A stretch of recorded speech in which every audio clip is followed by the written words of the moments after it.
Before we start the story, leave your like and subscribe to the channel so you don't miss the next stories.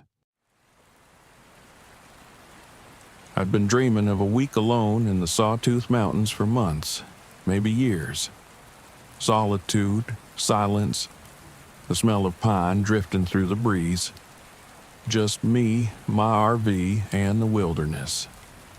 That's what I thought I'd find here. But if I'd known what that silence would truly bring, I would have turned my RV around the moment I arrived. After the layoff, I needed a reset, a break from everything. Meetings, obligations, even my sister Gina's relentless encouragements to get back out there. A week off, the grid would be perfect. No cell reception, no Wi-Fi, no chatter. Just the vast, isolated mountains and me. Gina called the night before I left, her usual cheery self. "You've heard the legends, right?" she asked with a giggle, knowing full well I had. I brushed her off, of course. There are dozens of stories about the Sawtooth, people disappearing, hearing voices that weren't there, the silent one stalking campers who wandered too deep. I'd never believed a word of it. "Don't get lost, Danny, and try not to become a ghost story, okay?" She laughed, and I shook my head. I arrived in Sawtooth National Forest just before sundown, parking the RV in a secluded spot I'd scouted on the map. It was quiet, almost unnaturally so. No birds, no rustling leaves, only the faint crunch of my boots as I set up camp. But that was what I wanted, wasn't it? Silence. When I turned on my GPS to track some trails, it blipped and died. I chalked it up to signal issues. I downloaded maps for this reason. As I was setting up a fire, I glanced up and noticed the forest had darkened in that heavy, unnatural way that makes you feel like you're at the bottom of a well. I shivered and quickly went about starting the fire. The night was colder than I'd expected, the air thick and still. When I finally crawled into the RV to sleep, I realized something strange. I could hear everything, even the quietest sounds as if amplified. The creak of the RV, my own breathing, even the hum of the refrigerator. The silence outside was a solid thing, a suffocating presence pressing in on me. The next morning, I set out on a short hike. The trail was easy, but the silence continued to weigh on me. When I paused to check my bearings, I noticed something odd. My compass was spinning, like it couldn't settle on a direction. It hadn't done that the day before. I adjusted it and moved on, but a nagging feeling tugged at the back of my mind. As I ventured further, I stumbled upon an abandoned campsite. It looked like someone had just left it there, half-packed bags strewn about, a rusty old mug resting on a rock, and the embers of an old fire pit. But there was no sign of the camper. The strangest part? There were claw-like gashes in the surrounding trees, deep grooves as if something with huge claws had marked its territory. I tried not to think about it and moved on. Around midday, Gina called. Somehow I still had a bar of signal, and I picked up, grateful to hear her voice. "You good, Danny? Enjoying the quiet?" she asked, laughing. I hesitated before answering. "Yeah, it's definitely quiet." "Silent, you mean?" she asked, her tone teasing but with an edge of concern. "Remember what I told you about the silent one?" "You're really laying it on, huh?" I chuckled, though her words hit a little too close to the bone. "It's just quiet, Gina. Don't read too much into it." But as I spoke, I glanced over at the trees around me. In the shadows between them, I thought I saw something. A flicker of movement, a faint glint of something reflective. When I looked back, it was gone, replaced by the relentless stillness of the forest. "Just be careful," Gina said. "You'll call me if you need anything, right?" Yeah, I'll check in later," I promised. But as I hung up, a chill spread over me, and not from the cold. That night, the silence around my camp grew heavier, deeper. It was as if sound itself was afraid to exist in this place. I was huddled by the fire when I heard it, a rustling, barely audible, yet somehow it sounded wrong. I stood, scanning the trees with my flashlight, but there was nothing, only darkness stretching out in every direction. As I turned back toward the RV, I noticed my own footprints behind me in the dirt. Then I stopped, heart hammering. They just stopped. They vanished in the middle of the path as if I'd walked a few steps, then disappeared into thin air. The droning silence around me intensified. My chest tightened, and I hurried back to the RV, feeling the weight of something watching me from the shadows. By the third day, my resolve began to fray. I couldn't shake the sensation of being observed, and every time I ventured out, I saw more of those deep, clawed gashes in the trees, winding a path around my campsite. That's when I started seeing the eyes. It was subtle at first, just a glint or reflection in the darkness, but that night I saw them clearly. Pale, glowing eyes watched from the tree line, unblinking, each pair at different heights, as if they belonged to creatures of various sizes, all hidden in the shadows. I tried to call Gina, but the call went straight to voicemail. The silence around me thickened, almost mocking my attempts at connection. I should have left then. I wanted to. But every time I tried to start the RV, the engine sputtered and died as if something in this place refused to let me go. My compass spun wildly when I tried to hike back toward the main road, and by nightfall, I found myself right back at the campsite. "All right, Danny. Think," I muttered, pacing in the dim glow of the campfire. I dealt with tough situations in the wilderness before. I was trained for this, but something was different here, something my instincts couldn't grasp. I kept hearing Gina's voice in my head, her words from our last call echoing ominously.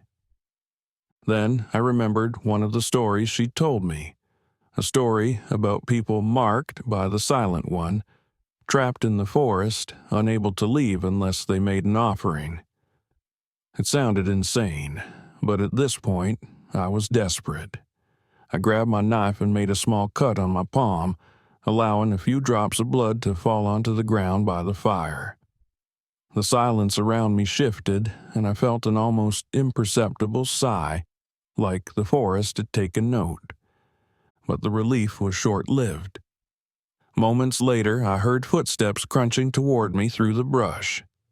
I whipped around, gripping my flashlight tightly, its beam slicing through the darkness. There, just beyond the campfire's glow, stood a figure. It was tall and impossibly thin, like the shadow of a man stretched unnaturally long. Its face was indistinct save for those eyes, cold, reflective, and watching me with something close to hunger. "Who, what do you want?" I stammered, taking a step back. The figure remained silent, tilting its head in a slow, deliberate movement, as if studying me. It didn't move toward me, but I felt its presence pressing in on me, suffocating, as though it were drawing something out of me. My strength, my will, my very breath. My knees buckled, and I sank to the ground, gasping for air. I don't know how long I sat there, paralyzed, but when I looked up, the figure was gone. The fire had almost burned out, leaving me in darkness. The silence around me was suffocating, pressing against my ears, my chest. I struggled to my feet, staggering back to the RV. Once inside, I locked the doors, though I knew it was futile. I lay awake, gripping my knife, eyes fixed on the windows. Those eyes appeared again, just outside, watching me. I felt trapped, like an animal in a cage, waiting for the predator to strike. When dawn finally came, the silence lifted slightly, enough for me to hear my own breathing again. I knew I had to make a final attempt to escape. I checked the RV's engine, praying it would start. To my surprise, it sputtered to life, though weakly, like it was barely holding on. I didn't hesitate, putting the RV in gear and steering down the narrow path that should lead me out of the forest. For a moment, I thought I'd made it. The trees began to thin, and I caught sight of the distant mountains, glowing in the morning sun. Relief flooded over me, and I took a deep breath for the first time in days. But as I rounded a bend, my heart sank. Standing in the middle of the path, partially obscured by shadow, was the figure, the silent one. Its eyes gleamed, and I felt that same heavy silence begin to fall over me. I slammed on the brakes, the RV shuddering to a stop. I don't know why, but in that moment, I remembered something Gina had said, an offering, a way to appease the spirit. In desperation, I grabbed my knife and made another cut, pressing my bleeding hand against the RV's window. They say the lights have been appearing for centuries, ghostly orbs floating up from Brown Mountain and hovering over the ridge like lost souls. I'd read all the stories, but it wasn't enough. I needed to see them for myself. So here I was, out in the mist-shrouded Blue Ridge Mountains, camera in hand with my 3 companions. Will, my boyfriend, the eternal skeptic. Chris, my childhood friend, always up for a strange adventure.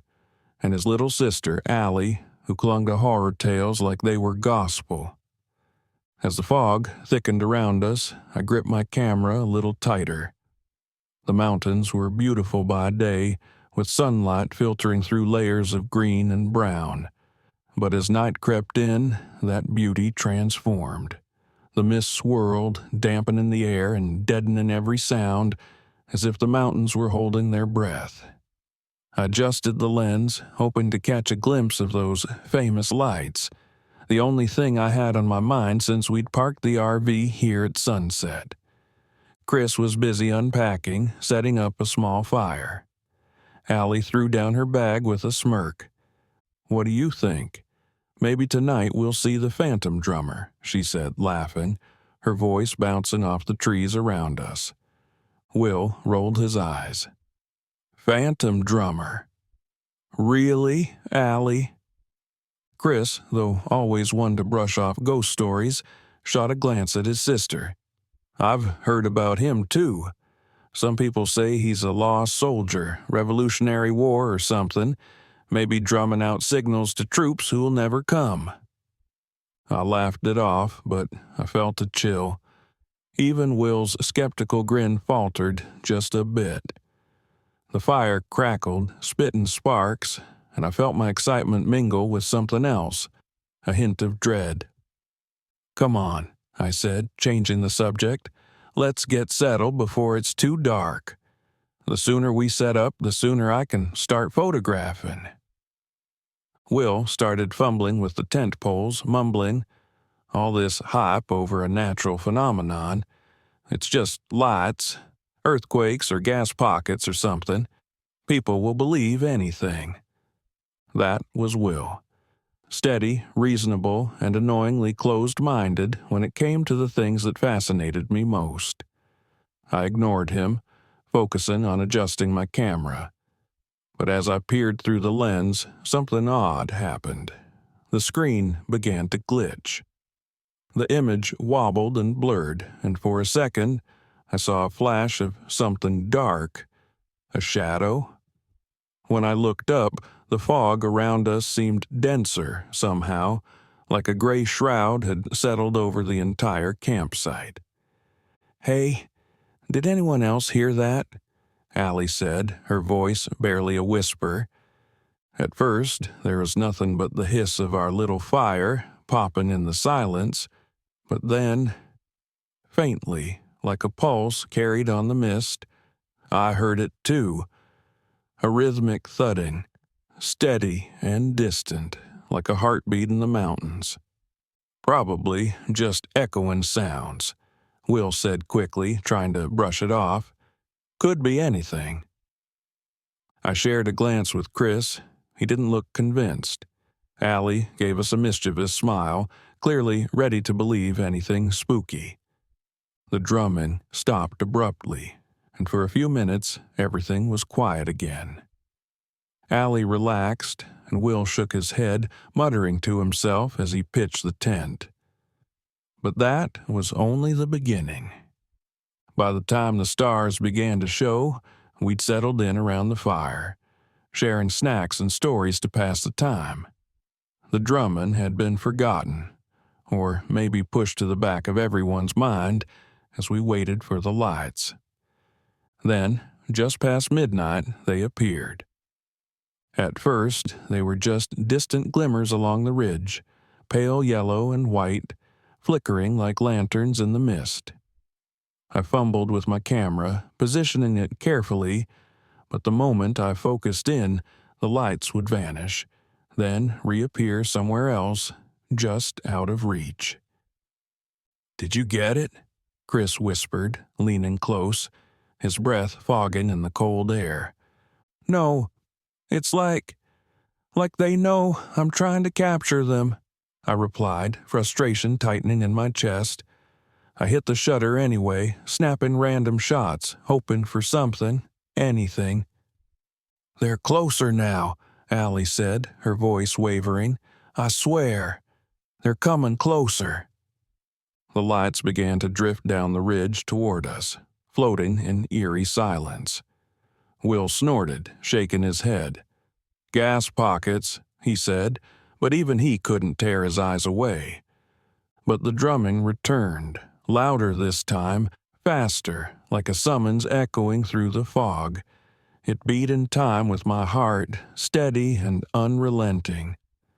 "That's no gas pocket," Chris said, his voice a mere breath. He looked around as if expecting someone, or something, to be nearby. I opened my mouth to say something, but then I saw it. A figure standing just beyond the ring of light cast by the fire. Tall and thin, the figure wore what looked like a faded, tattered uniform, its head cocked slightly, as if listening to a song only it could hear, and in its hands, clutched against its chest, was a drum, its surface battered and worn. "Oh my God," I whispered, stepping back. The figure didn't move, didn't make a sound. It simply stood there, drumming in the mist. "Is that real?" Allie's voice cracked, her wide eyes glued to the figure. Chris grabbed her arm, pulling her back from the firelight. Will laughed nervously. "That's gotta be someone messing with us. Maybe it's a reenactor or—" But he was cut off by the figure's sudden movement. It lifted its head, revealing two dark, hollow eye sockets that seemed to drink in the firelight, reflecting nothing back. I held my breath, waiting for it to make a sound, to speak, to scream, anything. But all it did was drum, steady, rhythmic, relentless. "Get in the tent," Chris hissed, pulling Allie and shoving her toward the entrance. Will grabbed my arm, pulling me back, but I couldn't tear my gaze away. The figure was staring at me, its sockets boring into mine. I felt something. Cold. A creeping numbness spreading through my fingers. "Meg, come on," Will snapped, snapping me out of my trance. We tumbled into the tent, and Will zipped it shut, though I knew it was useless. Nothing would keep that thing out if it decided to follow us. The drumming grew louder, filling the air like a pulse. I could feel it in my bones. What? What was that? Allie whispered, trembling. I don't know. Maybe it's part of the lights, I offered, but I didn't believe it. I remembered the stories, tales of a drummer who'd never stopped marching, his spirit bound to this mountain, searching for soldiers who would never come. The tent offered little protection. The drumming was inside my head, louder than ever. My hands shook, and the feeling in my fingers was fading, numbness spreading up my arms. I looked down and saw the skin of my hand turning white and cold like ice. "Something's wrong," I gasped, holding up my hand. Chris paled, reaching out but pulling back as though my skin might burn him. "We have to leave," he said, his voice quivering. "We need to get off this mountain." "What about the lights?" Allie asked. "They're still out there, circling the campsite." "What?" Will pulled the tent flap aside just enough to peek through, his face draining of color. They're right here." The lights had crept up, hovering just feet away, surrounding the tent in a perfect circle. They flickered and pulsed, casting strange shadows that danced over the tent walls. "Look!" Allie pointed at her hand. Her skin was turning white and cold, just like mine. I felt dizzy, as though the lights were sapping my strength, draining the warmth from my body. "I don't think they want us to leave," I whispered, the realization chilling me to the core. Chris, desperate, pulled a pocket knife from his bag. I heard once that blood can break a bond. A sacrifice," he stammered, looking at us, seeking permission. I held out my hand. "Do it." With trembling fingers, he made a shallow cut on my palm. Pain lanced through my hand, sharp and grounding. Instantly, the numbness receded, and I could move my fingers again. I nodded to Allie and Will, and one by one, they made the same cut, letting droplets of blood hit the ground. The drumming faltered, then stopped. A silence fell over the campsite, thick and heavy. The lights drifted back, retreating into the mist, leaving us gasping, clutching our hands as the warmth returned. But then, in the sudden silence, we heard it. Footsteps, soft and deliberate, crunching through the underbrush. The figure emerged from the shadows, but this time there was no drum. It stared at us, hollow eyes empty, expressionless, as if assessing whether we'd paid our price. "We need to leave. Now," I whispered, grabbing Will's hand. Chris and Allie didn't argue. We ran down the trail, tripping over roots and stumbling through the fog, our breath coming in ragged gasps. I didn't dare look back, but I could feel it. A cold presence dogging our steps, following us down the mountain.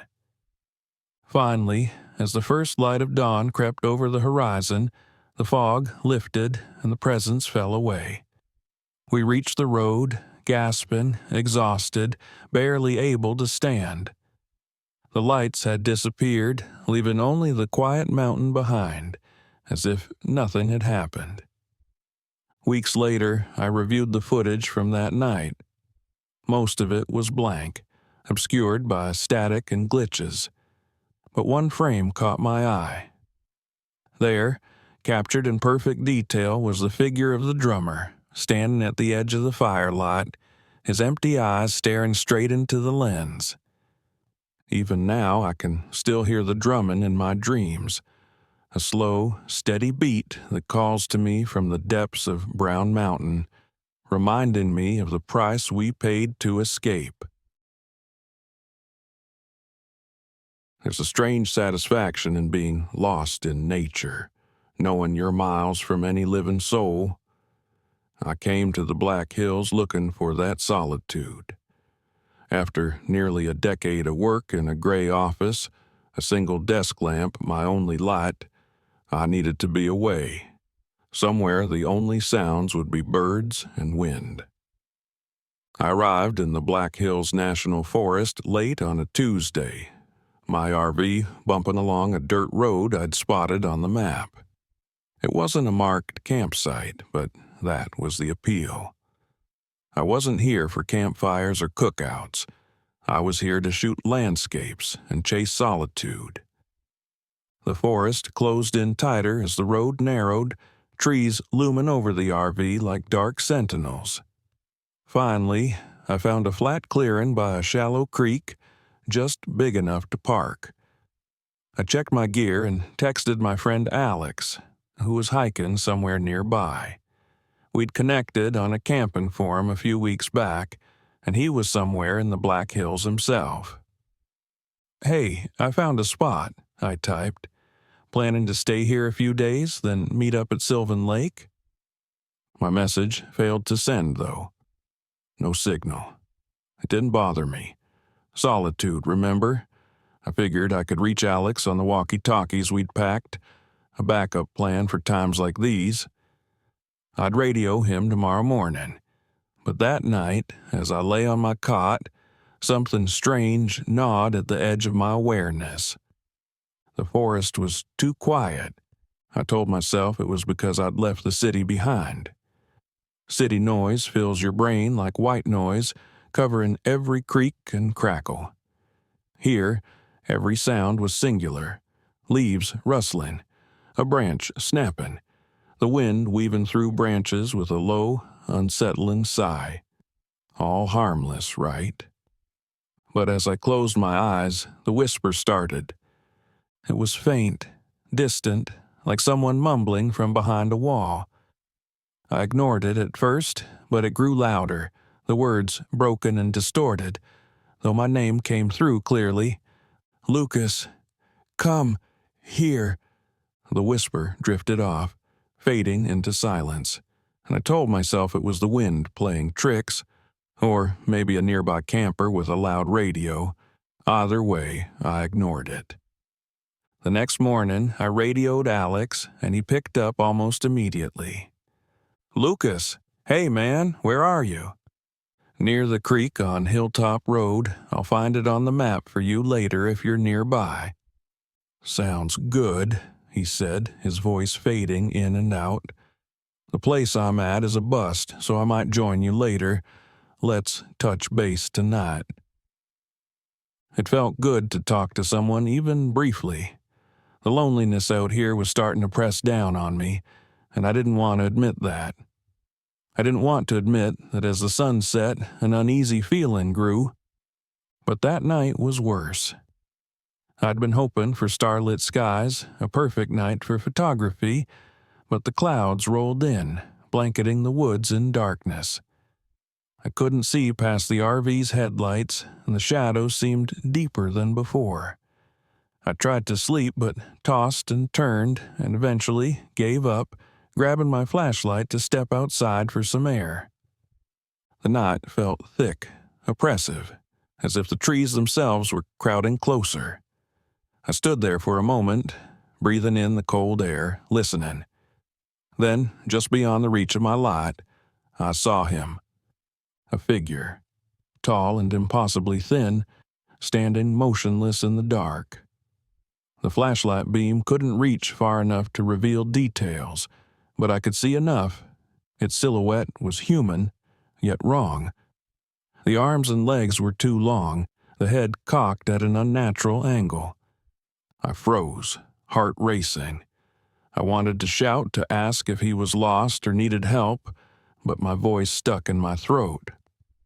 Then, without a sound, the figure turned and drifted back into the woods. I stumbled back into the RV, locking the door, the flashlight slipping from my hand. I didn't sleep at all that night, watching the windows as if the darkness might press its face against the glass. The next morning, I convinced myself it was just a trick of the light. Shadows could play tricks, and maybe I'd just imagined it. I radioed Alex for some sense of normalcy. "Hey, you good out there?" I asked, trying to keep my voice steady. There was a pause before he responded, his voice faint and distorted. "I was just about to ask you the same thing, man. Kept hearing weird sounds last night, footsteps, whispering." I swallowed, feeling my pulse thud. Probably just the wind. Or animals. "Yeah," he said, though he didn't sound convinced. "Anyway, keep your eyes open. These woods are weird." Our call cut off after that, and I couldn't reach him again. Things started going wrong after that. My camera gear was suddenly glitchy, batteries drained at random. I'd charge everything up, only for them to die in the middle of a shoot. Maps on my phone wouldn't load, and even my GPS started acting up. I took a walk, hoping to scout new shots, but somehow I ended up back at the RV, no matter which direction I tried.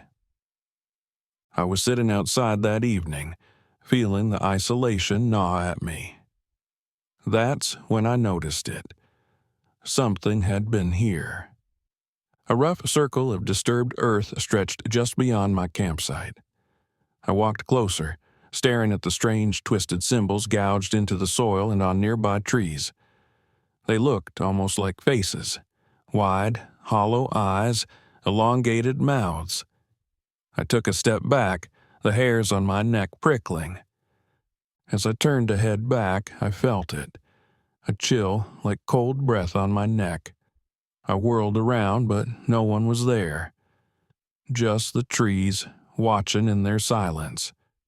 I scrambled into the RV and locked the door again, pulling out the walkie-talkie. "Alex, are you there?" Only static replied. Then, faintly, his voice broke through, but it was warped, twisted, and distorted. "Lucas, lost, help." My heart hammered, and I gripped the walkie tighter. "Alex, say that again. Where are you?" The static crackled, then went silent.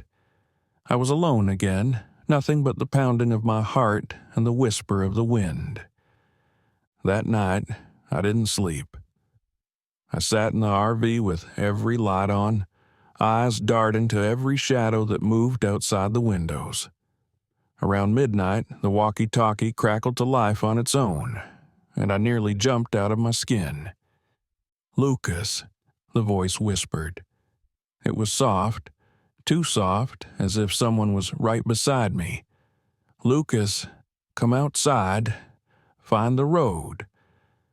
I held the walkie with white-knuckled fingers, shaking as the whisper repeated, urging me to leave the RV, to step into the darkness. "Who is this?" I whispered, my voice barely a croak. The only response was a soft, broken laugh echoing through the static. I don't remember falling asleep, but I must have, because when I opened my eyes, the pale light of dawn was filtering through the trees. I staggered outside, desperate to leave, to pack up and go, but the RV, it had been moved. It faced a different direction than the day before, as if someone had pushed it. My hands shook as I packed my things, frantically trying to get my bearings. I turned on the GPS, but it showed me looping roads that led nowhere, and my maps had reset. I was trapped in some strange loop, unable to find my way back to the main road. It was as if the forest itself was holding me hostage. Then I saw him again. The figure standing at the edge of the clearing, closer now. I could see more this time. His limbs were thin, twisted, his face a blank mask of darkness. The figure raised a long, skeletal hand, gesturing for me to follow. "Lucas," he whispered, though his mouth didn't move. "Come with me. Come. Find the road." It was like a spell, that voice wrapping around my mind, pulling me forward. I stepped toward him, feeling the pull, feeling a crushing sense of sadness, of loneliness wash over me. It was as if this thing, this figure, had always been there, waiting for me, calling me into the woods. I shook my head, tearing my gaze away, forcing myself to remember who I was. Alex's voice crackled in my mind. "Stay with the RV," he'd said, though it had only been a faint whisper, a lifeline. I stumbled back, tearing my eyes from the figure, slamming myself into the RV, locking the door behind me. The figure didn't follow, but it stayed there, standing, watching as the light began to fade again. The next morning, as dawn broke, I turned on the RV's engine and found, somehow, that the GPS had fixed itself. It showed the road back. I didn't look back as I drove, the dark shadows of the trees falling away in my mirrors.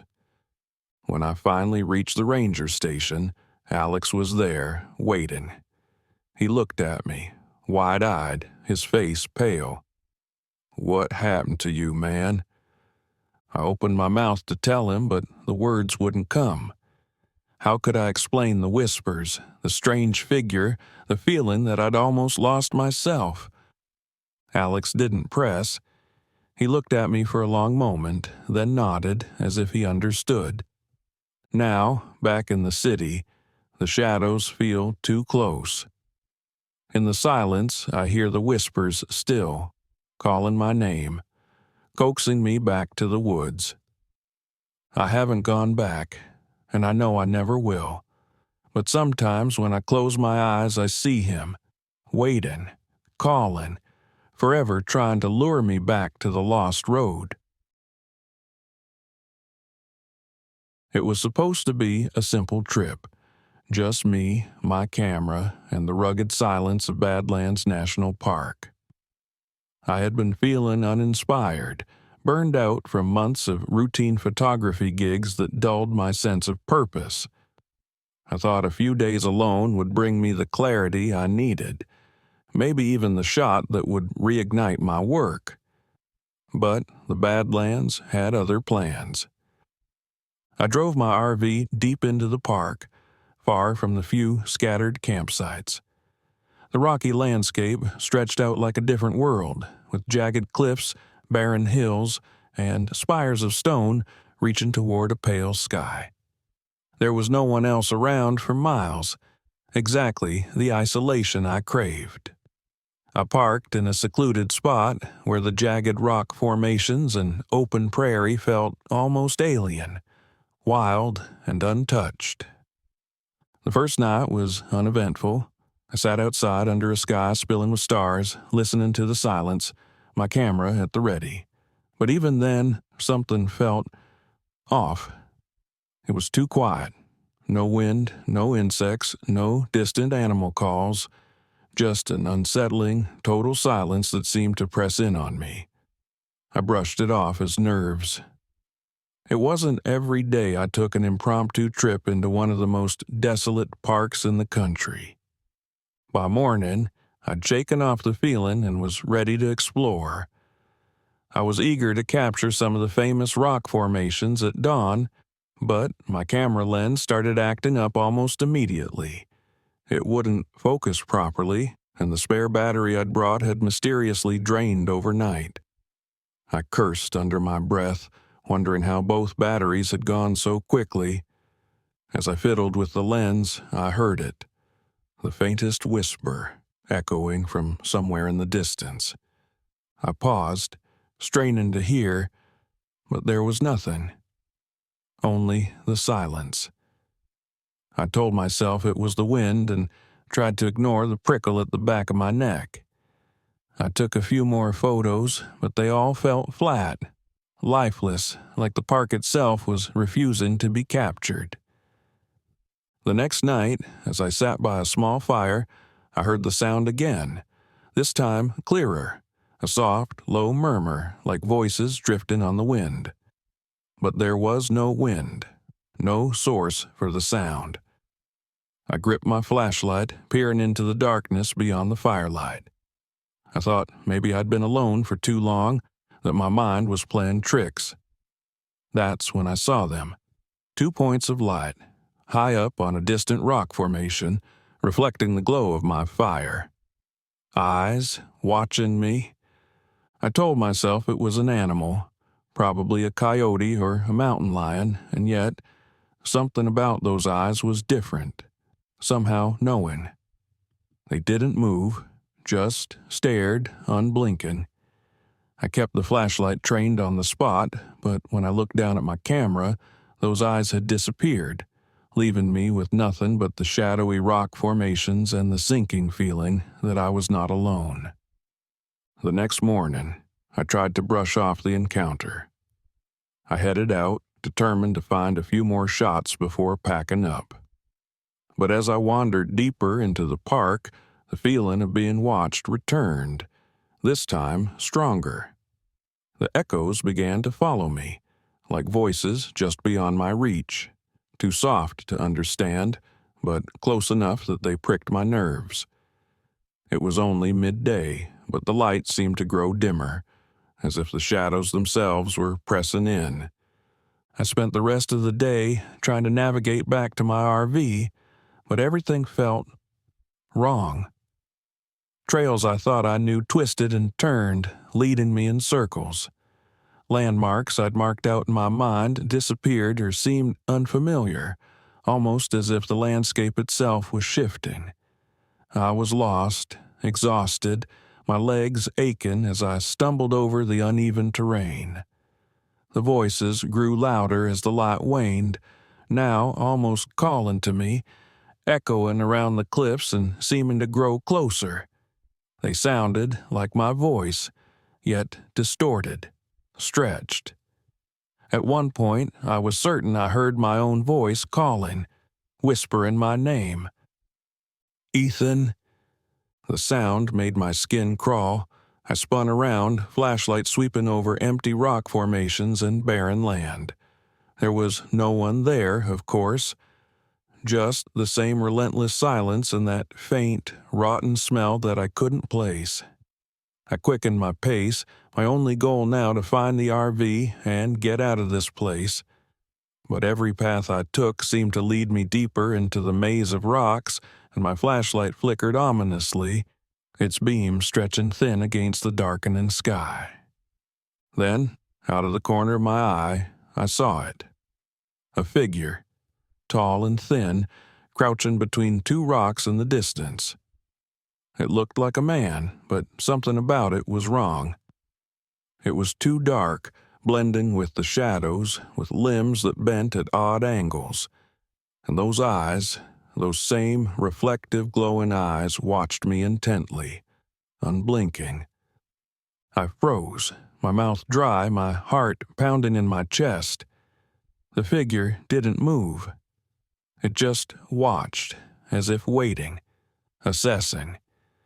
Then, slowly, it raised one long, crooked arm and pointed toward a narrow path between the rocks, a trail leading up to the jagged cliff edge. "No," I whispered, backing away. "This isn't real. I'm just tired." But the figure remained, unmoving, its fingers still extended toward the path, and as I stood there, I felt an inexplicable pull, an urge to follow. I fought it, tried to turn and run, but my feet seemed frozen, rooted to the ground. "Ethan!" My voice echoed again, closer this time as if whispered right beside me. I gasped, spinning around, but no one was there. Just the rocks, the darkness, and that faint smell of rot that grew stronger with each breath. When I turned back, the figure was gone, but the pull remained, tugging at me like an invisible thread.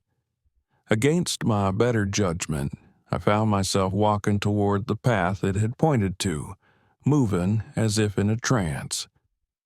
The trail twisted upward, leading to a cliff edge that overlooked the vast emptiness of the badlands. The wind picked up, sharp and cold, and the whispers grew louder, now mingling with my heartbeat, a chorus of voices that seemed to come from within the rocks themselves. I was standing dangerously close to the edge, my legs numb, my mind fogged. The darkness seemed to press in, thick and suffocating, as if the landscape itself were trying to swallow me whole. Then, in the distance, I saw the figure again, standing on another cliff across the ravine, its long limbs stretched wide, a silent, menacing silhouette against the night sky. It tilted its head, watching me with those piercing eyes, and I felt a wave of terror crash over me. This wasn't just a trick of the light or my imagination. This thing was real, and it was toying with me, leading me to this cliff, to this edge. With a surge of desperation, I fought against the pull, forcing myself to step back from the edge.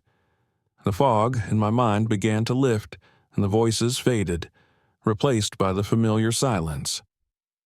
I stumbled, half running, half crawling back down the path, away from the cliff and the figure that still watched me, its eyes tracking my every move. I don't know how long I wandered after that. The landscape still felt twisted, wrong, but I managed to find my way back to the RV, my heart pounding, my legs shaking.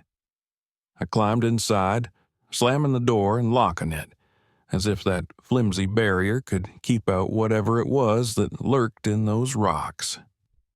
The next morning, I left. I didn't care about the photos, didn't care about anything except putting as much distance between myself and the Badlands as possible. I drove through the morning, my mind replaying the events, trying to convince myself it had all been a hallucination, a trick of exhaustion and solitude. But when I got home and looked through my camera's memory card, my heart froze. Mixed in with the usual landscapes were photos I didn't remember taking, blurry shots of a dark, thin figure standing just at the edge of the frame, watching me. In every photo, its eyes glowed faintly, a pair of points reflecting back at me from the shadows. I deleted the photos immediately, but they kept reappearing in the camera's memory no matter what I did. Each time I turned on the camera, the figure was there, watching, like a reminder or a warning. I still don't know what happened in the Badlands.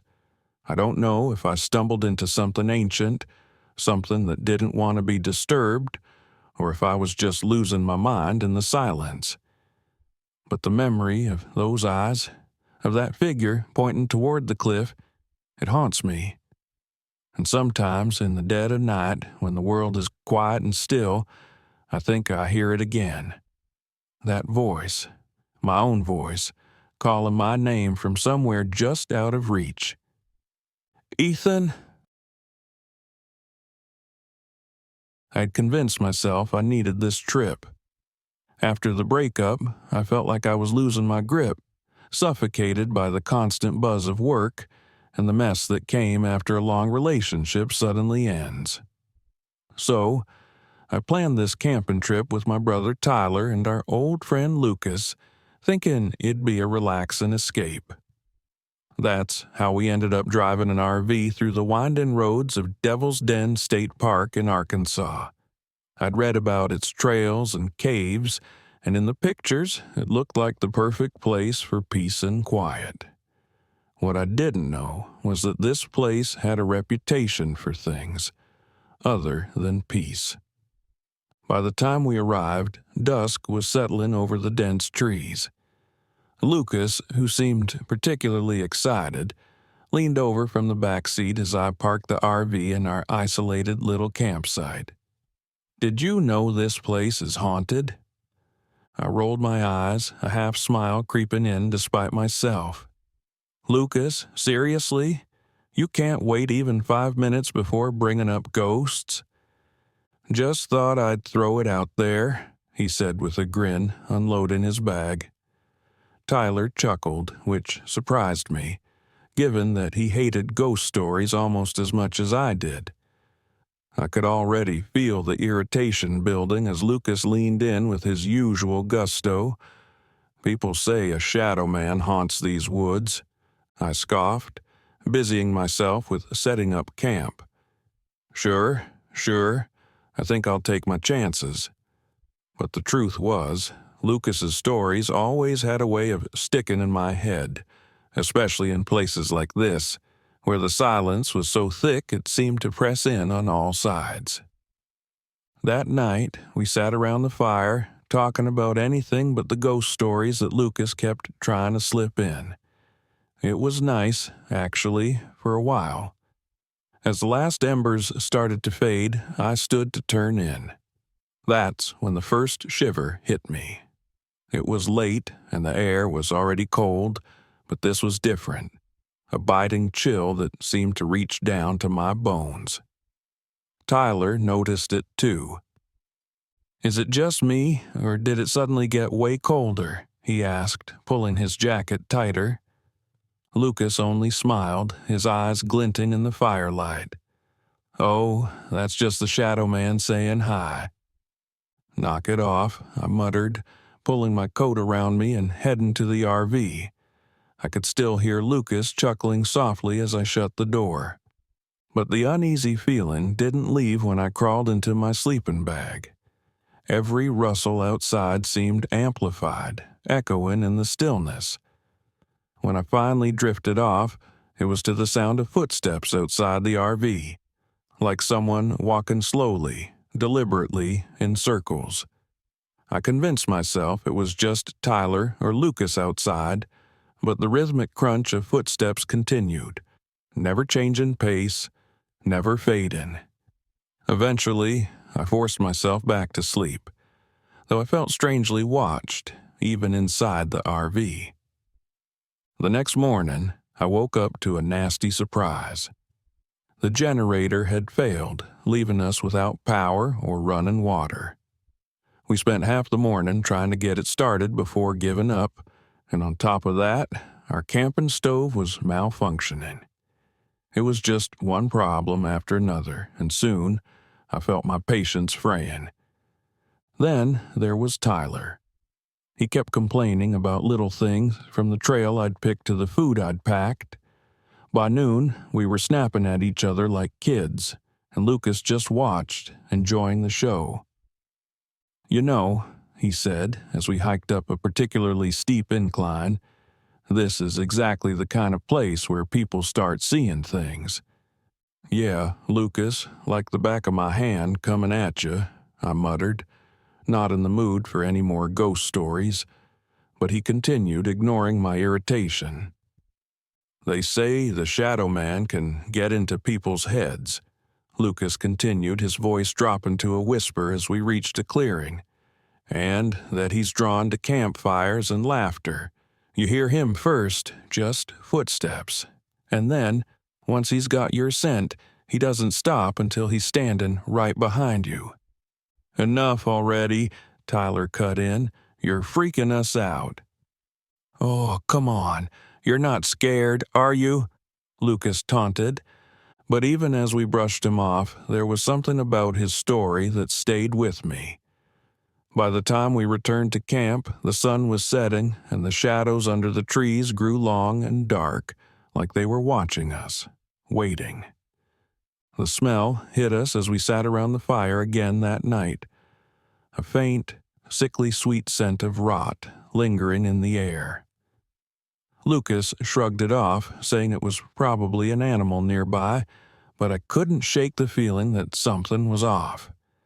I kept catching glimpses of movement in the trees, dark shapes flitting between the trunks just out of the fire's light.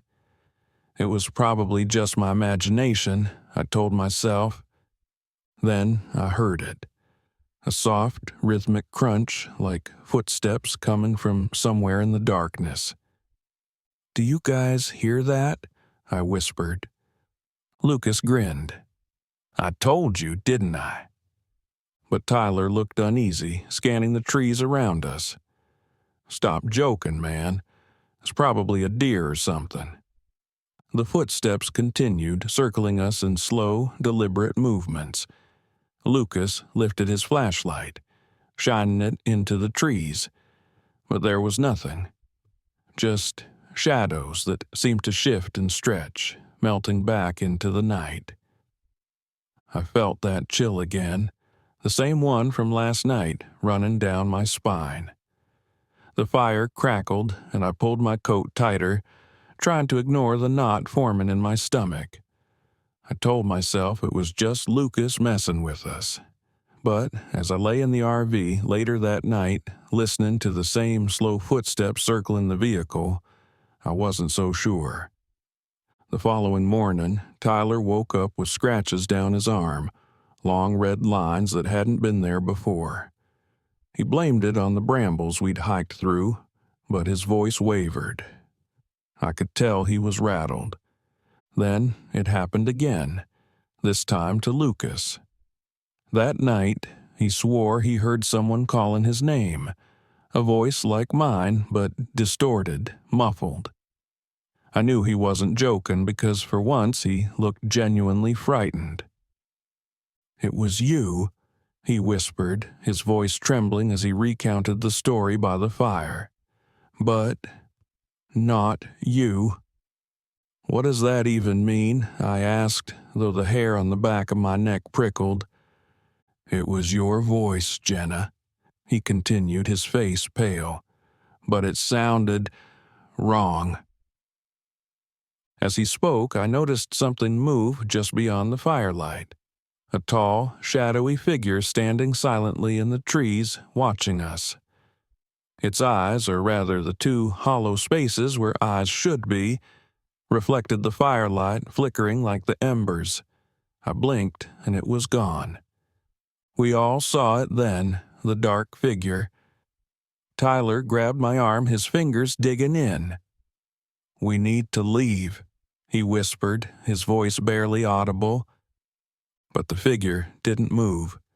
It just stood there, hovering on the edge of the fire's glow, merging with the darkness. I could feel its eyes on us, a suffocating weight pressing down.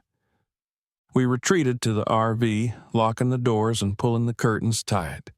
But as the night wore on, we heard the knocking, a soft, deliberate tap, tap, tap on the window.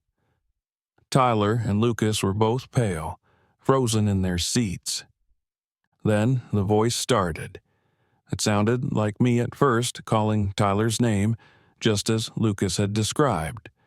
But it was twisted, stretched, like someone was pulling it apart piece by piece. "Come outside," it whispered. Lucas was sweating, his hand gripping his flashlight like a lifeline. "This isn't happening," he muttered under his breath. But then it knocked harder, louder, rattling the RV. The shadow shifted outside, the shape becoming more defined, more human, but still wrong. Its hollow eyes stared through the glass, inches from where I sat. The smell of rot filled the air again, stronger this time, choking. I couldn't breathe. I reached for the keys, fumbling, my hands shaking. "We're leaving," I said, my voice barely steady. "Now." I started the engine, and we sped off into the night. The figure stayed in the rearview mirror, watching us, its empty eyes glowing with a strange, cold fire. Even as we drove away, the image of that shadow lingered, burned into my mind. It was as if it was following us, matching our speed, disappearing only when we left Devil's Den. For weeks after, I couldn't shake the feeling that something was watching me, even in the safety of my apartment. Tyler and Lucas stopped talking about it, but I knew they remembered. And every now and then, in the quiet hours of the night, I'd hear that same soft, deliberate tap, tap, tap against my window, and the whisper of my own voice calling back to me from somewhere in the darkness. We'd heard the stories, of course. Everybody had. But the three of us, me, Sam, and Lily, laughed them off just like every other ghost story we'd heard. The Pine Barrens were supposed to be one of the most haunted places in America, home to the Jersey Devil himself, but all I could think about was how quiet and calm it looked from the parking lot. The thick pines stretched out like a blanket, welcoming us into a sea of green. It was Lily's last weekend with us before she moved out of state, and Sam had suggested a camping trip, something memorable that we'd laugh about later. "Well," Sam said as he parked the RV, grinning, "ready to meet the Jersey Devil?" Lily rolled her eyes but didn't smile. "You know," she said, "there are people who really believe in that thing. It's like a part of their folklore. You should respect it." Sam scoffed. "Respect a Bigfoot wannabe? Come on, Lils, I thought you were above that ghost story stuff." I could feel the tension creeping in as I stepped out of the RV. The ground was damp, the earthy smell of pine needles thick in the air. We set up a fire pit as the sun began to dip below the tree line, casting long shadows across the campsite. Despite my usual skepticism, I had to admit, the Pine Barrens had a way of making you feel like you weren't alone, even when you knew nobody else was around. "Here's to Lily's last hurrah." Sam raised a beer as we gathered around the fire, its glow warm against the chill settling in. We toasted, laughed, and tried to keep our voices low, but Lily's eyes kept darting to the shadows, and after a while, mine did too. The first sign that something was wrong came as the last of the light faded. It was a distant cry, part scream, part howl that split the night air. We all froze, eyes wide. "What the hell was that?" I muttered, glancing at Sam. "It's an animal, probably a coyote or something." But he didn't sound convinced. Lily's face went pale. "Nate, Sam, that didn't sound like an animal." We listened, all of us silent, waiting. The cry came again, closer this time, echoing through the trees, and there was something unsettlingly human about it. The sound died away, but the silence that followed was worse, like the forest was holding its breath, waiting. "Let's just go inside the RV," Lily said, her voice a near whisper. I was more than willing to agree. Something about that scream had me on edge, and I didn't want to spend the night listening to it. Inside, we huddled in our sleeping bags, the tension thick. Sam was the first to break the silence. "Okay, let's admit it, that was creepy, but it doesn't mean there's a Jersey Devil lurking out there." "I'm not saying it's the Jersey Devil," Lily replied, her voice tense, "but something isn't right." She wasn't wrong. My flashlight, fully charged when we'd arrived, began to flicker in and out, and Sam's phone died without warning, even though he'd charged it that morning. The darkness closed in, pressing against the windows. We were isolated, entirely cut off from anyone who could help if something went wrong. Around midnight, I heard something rustling outside. I sat up, trying to keep my breathing steady. "Did you hear that?" I whispered. "Probably an animal," Sam muttered, but I could tell he wasn't as confident as he wanted to sound. I reached for the flashlight, aiming it toward the window. Outside, shadows twisted, dancing just beyond the reach of the beam, but there was something off. One shadow didn't seem to move with the others. It was tall, thin, just standing there, watching us. "Did you see that?" I breathed, heart pounding. Sam squinted, trying to make out what I was pointing at. "There's nothing there, Nate, just trees." But Lily grabbed my arm. "No, I see it too. Something's out there." The figure melted back into the darkness, but the unease lingered, prickling at my skin. Sleep didn't come easily. The strange calls continued through the night, and I could swear I heard whispers right outside, a soft murmuring and voices I didn't recognize. The next morning, we found strange symbols carved into the ground around the RV, crosses and circles drawn in the dirt. Lily's face went ashen. I read about these symbols. They're supposed to keep evil spirits away, she said, her voice shaking. People used to carve them to ward off the Jersey Devil. Sam scoffed. Great, so we've got some pranksters out here trying to scare campers? Real original. But something in his tone told me he wasn't as sure as he was trying to sound. We were all starting to feel it. The sensation of being watched, of something waiting just out of sight.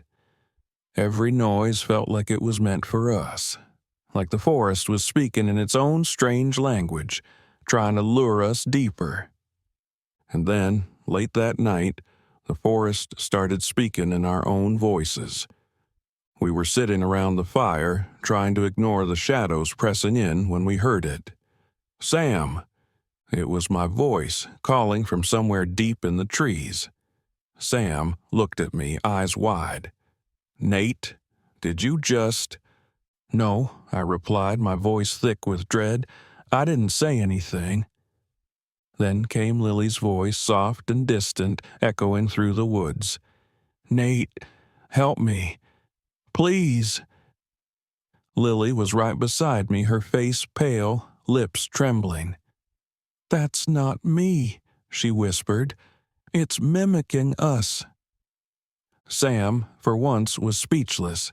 He stared into the trees, fear in his eyes. What the hell is out there? Without warning, he grabbed his flashlight and stormed into the forest, calling out, Whoever you are, this isn't funny.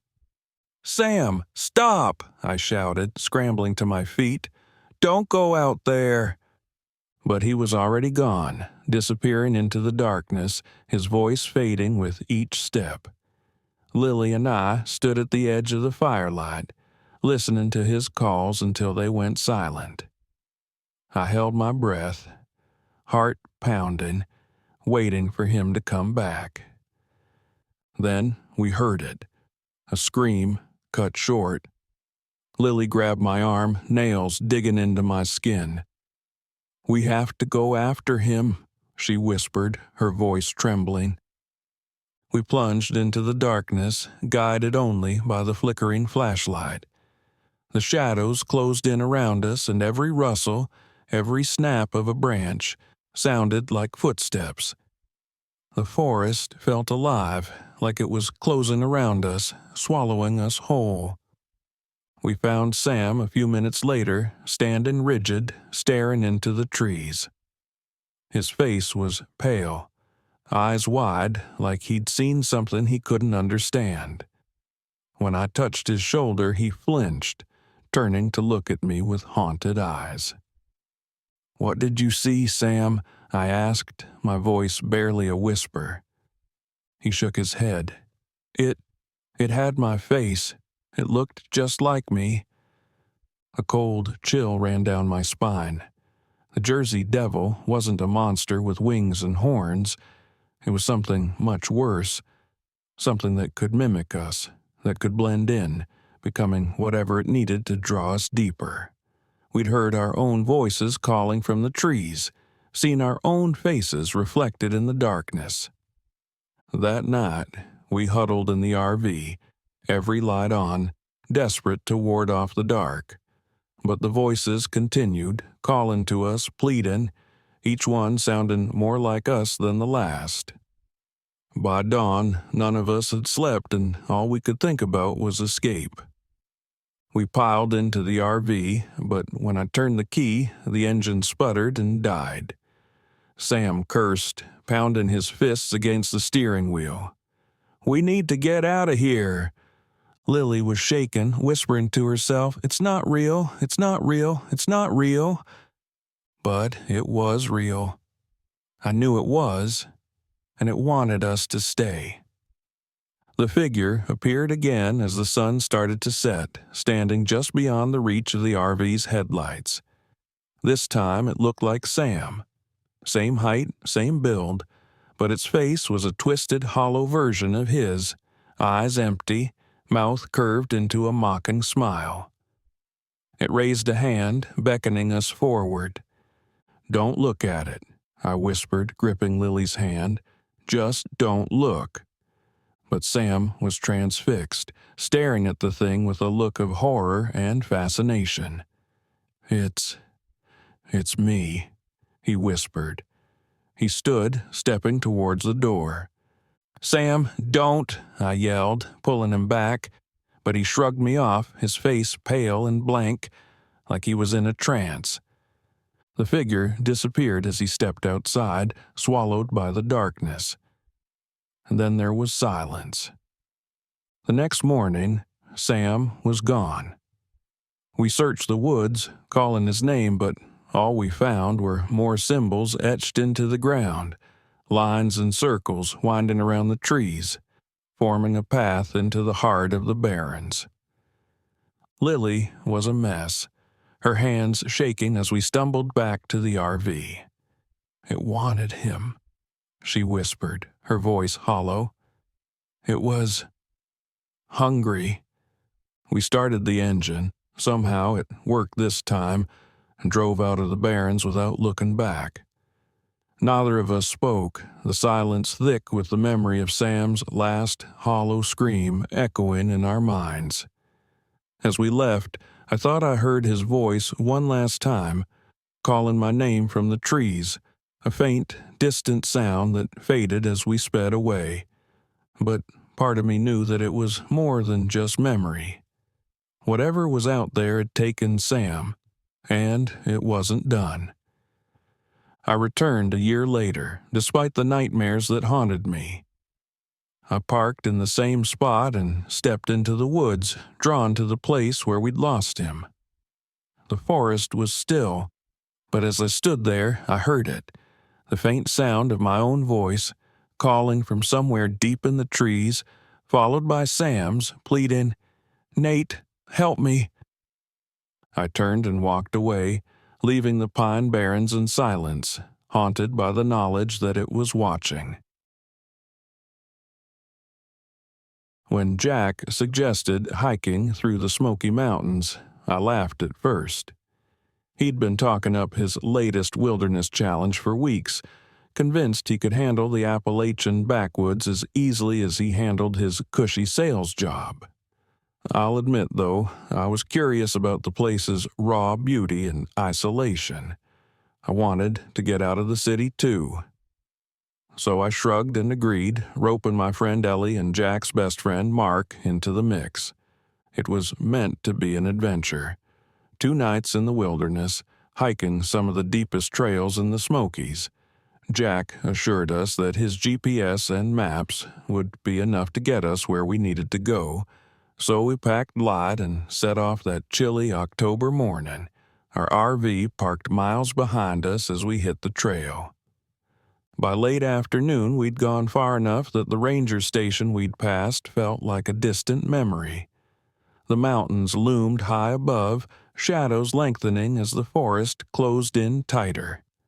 Mark's jokes had gone stale, and even Ellie, usually chatty, was quiet. She was superstitious to a fault, her eyes darting nervously toward any noise we couldn't immediately place. I tried to keep her grounded with little facts about nature and ecology, but her tension was contagious. "It's just so quiet out here," Ellie murmured, as if afraid to disturb the silence.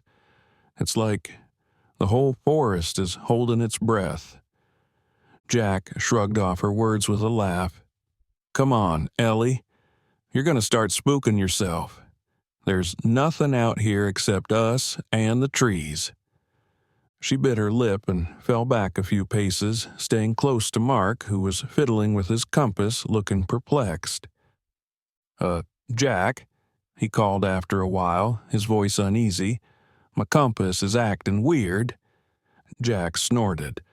"We're too deep in the woods.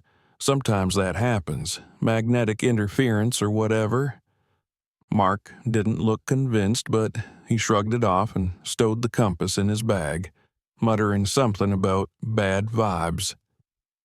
I could feel the chill by the time we reached a clearing to set up camp. The silence was overwhelming. Not a bird, not even a rustle of leaves. It was like stepping into a vacuum. I could see it gnawing at Ellie, who shivered despite her heavy coat, but I refused to let fear take root. That night, we gathered around a fire as the sky melted into twilight.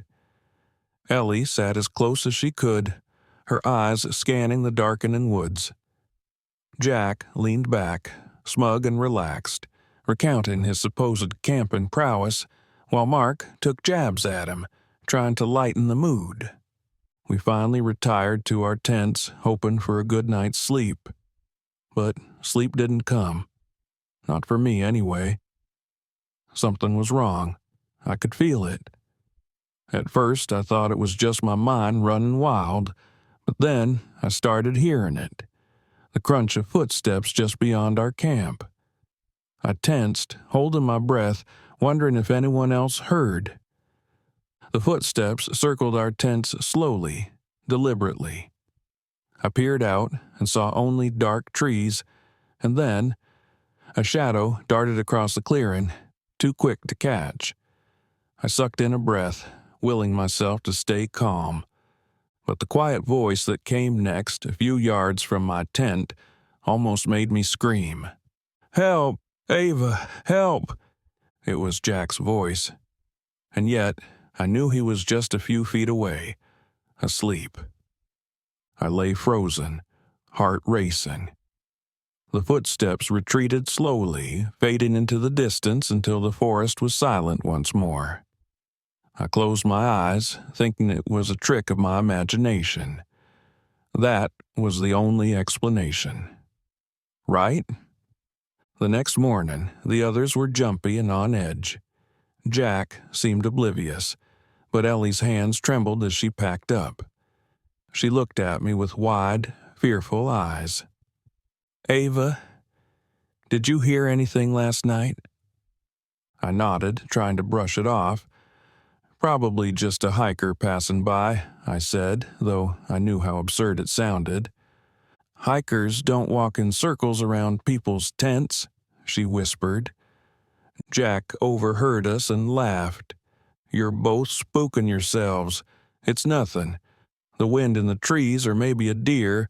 Let's get moving. We'll reach our next stop by noon if we hurry." But as we packed up, we found something that made my stomach turn. A small pile of dead birds arranged in a rough circle just outside our campsite. Jack's face paled, but he forced a laugh. "Probably just a fox. Creepy, though." I couldn't shake the feeling that we were being watched. The farther we hiked, the thicker the air grew. The woods felt oppressive, like a presence pressing down on us. Mark's humor had vanished, and even Jack was quieter, glancing around as if looking for something he couldn't see. The whispers started again that night. This time they were louder, closer, drifting through the trees like mist. And this time they didn't just call my name, they called all of ours. "Jack, Ellie, Mark, Ava," they chanted, broken and disjointed. I clenched my fist, telling myself it was just the wind, just my mind. But the whispers were relentless, circling our camp, growing louder, closer. Mark finally snapped. "Okay, this is messed up. Jack, I'm telling you, something's out here." "Calm down, it's nothing," Jack insisted, though his voice trembled. "We're letting fear get to us." Ellie sat rigid, her hands clasped around a small silver pendant. It's not just fear," she said softly. "It's like there's something wrong with this place. I saw someone earlier, or something that looked like someone." "What do you mean?" I asked, dread pooling in my stomach. She shuddered. "It looked like a hiker, but wrong. Its limbs were off somehow, moving all jerky, like it was pretending to be human but didn't quite know how. Jack scoffed, but I could see the tension in his eyes. Enough. Tomorrow we hike back. This whole thing is ridiculous. The night stretched on in tortured silence. Sleep was impossible. I lay there, every sense on high alert. Hours later, when exhaustion finally overtook me, I woke to find our camp in chaos.